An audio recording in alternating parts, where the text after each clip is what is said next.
INDI এর মধ্যে শুরু হয়ে গেছে মনোমালিন্য। কেন্দ্রের সরকার গঠন করতে না পেরে তারা বিভিন্ন শরিকের বাড়ি বাড়ি ঘুরে বেড়িয়ে সমর্থন জোগাড়ের চেষ্টা চালিয়ে যাচ্ছেন বলে সূত্রের খবর।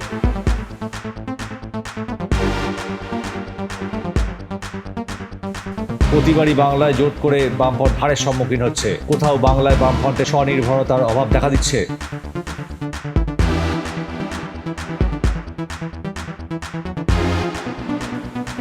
আমরা আগেও বারবার বলেছি, মমতা বন্দ্যোপাধ্যায় একাই তার কঠোর পরিশ্রম, বুদ্ধিদীপ্ত চিন্তাশক্তি দিয়ে তৃণমূলকে সামনে এগিয়ে নিয়ে চলেছেন। তার ফল আজ সবার সামনে।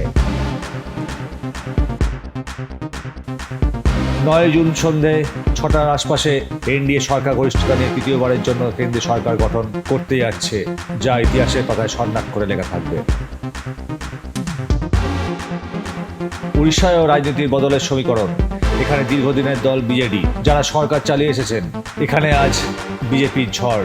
বুধবার নবীন পটনায়ক রাজ্যপালের হাতে তার পদত্যাগপত্র দিয়ে আসেন।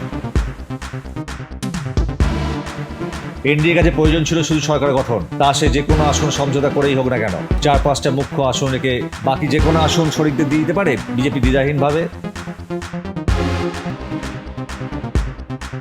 11 জুন নবান্নের সভাঘরে প্রশাসনিক বৈঠক ডাকলেন মুখ্যমন্ত্রী মমতা বন্দ্যোপাধ্যায়। কড়া নির্দেশ, উপস্থিত থাকতে হবে মন্ত্রী, আমলা থেকে পুলিশের উচ্চপদস্থ আধিকারিকদের বলে সূত্রের খবর।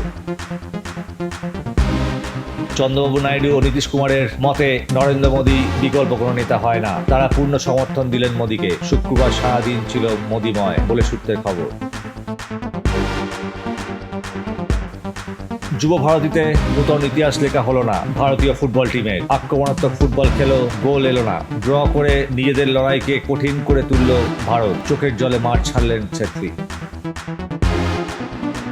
পুরনো সংসদ ভবনের সেন্ট্রাল হলে এনডিএর বৈঠক সেরে প্রধানমন্ত্রী নরেন্দ্র মোদী প্রথমে গেলেন বরিষ্ঠ নেতা লালকৃষ্ণ আডবাণীর বাড়ি আশীর্বাদ নিতে। সেখান থেকে গেলেন পূর্ব রাষ্ট্রপতি রামনাথ কোবিন্দের বাড়িতে।